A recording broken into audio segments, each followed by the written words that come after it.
jo të presim shumë nga ajo. Zoti Zenuni, do ta mbyllim duke u ndalur aty ku e nisëm tek UÇK-ja. Për këtë dua këndvështrimin tuaj për 2 pyetje. Së pari, çfarë po ndodh Hag dhe si mendoni ju që do mbyllet e gjitha kjo? Dhe së dyti, sot një nga analistët, Adri Nuredhari, një opinion të tij shkruante që në këtë pesimizëm kolektiv, mbase kujtesa për UÇK-n duket më largët se kurrë, por pikërisht për këtë arsye edhe është më domosdoshme se asnjëherë më parë, jo si formacion i armatosur, por si frymë kolektive, si shtyllë e vetdijes sonë historike dhe si shembull i asaj që ky popull ka arritur kur është bashkuar përtej frikës, dëshpërimit dhe përçarjes. Pra është një pasazh nga ai që ka shkruar. A jeni dakord me këtë? Jo, nuk jam dakord.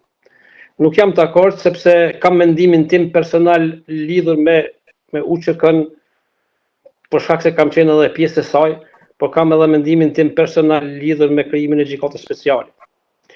Ushtria Qëllimtare e Kosovës është krijuar nga Lëvizja Popullore e Kosovës, një organizim i dalur thash më herët nga viti 1981, i rinis më të shëndosh shqiptare në ish Jugosllavi.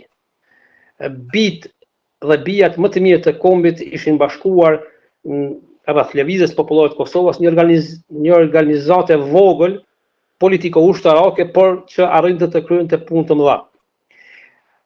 Ishte akuzuar se është organizatë marksiste-leniniste e veriste dhe se përkrahej nga regjimi i Enver Hoxhës, mirë po ajo nuk ishte ashtu. Lëvizja Popullore e Kosovës ishte më shumë një organizatë politike nacionaliste e cila pretendonte shërimin e Kosovës nga pushtuesi serb me çdo kusht, qoftë edhe me luftë armatose.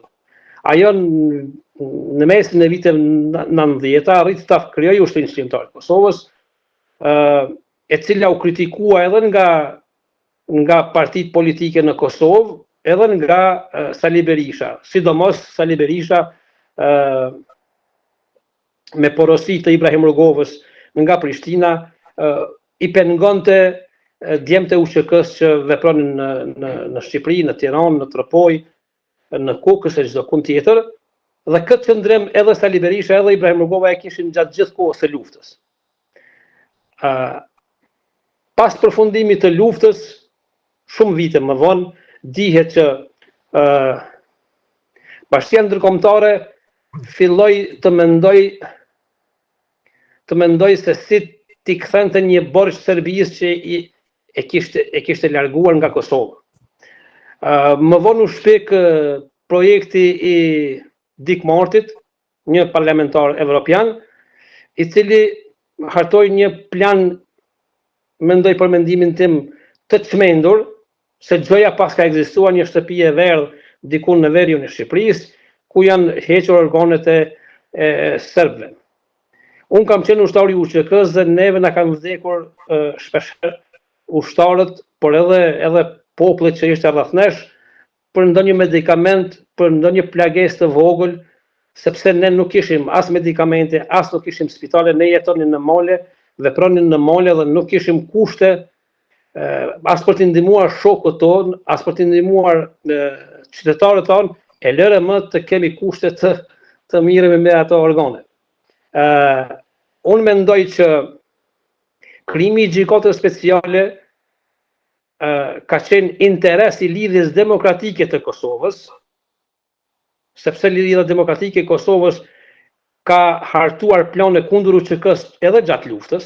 Por që e votoi Hashim Thaçi. Një sekond. Ka krijuar një ushtri të quajtur FARC në stilin e ushtrisë të Fikret Abdiqit në Bosnjë për ta penguar luftën e Ushtrisë Qëllimtare të Kosovës. Dhe pas luftës, PDK-ja bashkë me LDK-n për interesat e tyre arritën të bëjnë disa herë qeverinë e përbashkët, të bëjnë koalicione të ndryshme, dhe është e çuditshme se si ka guxuar vetëm të mendoj PDK-ja e Hashim Thaçit për krijimin e gjykatës speciale. Për shkak se krijimi i gjykatës speciale kundër UÇK-s në asnjë variant nuk kishte interes kombëtar e as interes për të mbrojtur ushtrinë shqiptare të Kosovës. Ajo dihej se po krijoi një ushtri kundër luftës së ushtrisë shqiptare të Kosovës, kundër shqiptarëve të Kosovës dhe votimin nga ana e PDK-s dhe LDK-s për gjykatën speciale vërtet ishte një tradhti kombëtare për mendimin tim. Zoti Zenoni, më thoni dhe diçka ju lutem, në 30 vitet e fundit, kush ka qenë gabimi më i madh që kemi bërë si shqiptari? 30 vitet e fundit? Po të marr vetëm vitet e fundit, në 3 dekadat e fundit, gabimi më i madh që kemi bërë? Gabimi më i madh është zhvillimet politike në Shqipëri, pavarësisht asaj që sistemi komunist në krye me Ramiz Alin kishte pranuar që me paqe ta krijoj pluralizmin politik në Shqipëri, mendoj unë që Sali Berisha dhe Partia Demokratike e Shqipërisë, duke shkatëruar gjithçka që kishte Shqipëria, qoftë sistemin ushtarak, qoftë fabrikat, qoftë rrjetin e komunikacionit, rrjetin e hekurudhës, edhe gjithçka që ekzistonte në Shqipërinë komuniste, kjo mendoj që ka qenë i projektuar nga shërbimet sekrete serbe, greke dhe tjera. Dhe kjo ka qenë gabimi i madh në Shqipëri. Do duhet ti merrnim ato siç ishin ashtu, të krijojnë partitë politike, të fitohej pushtetin nga Partia Demokratike dhe të zhvillohej Shqipëria, jo të shkatërrohej. Unë nuk e kuptoj pse kanë pasur nevojë shqiptarët e Shqipërisë ta shkatërrojnë shtetin e tyre për ta marrë pushtetin. Ky ka qenë gabimi i madh.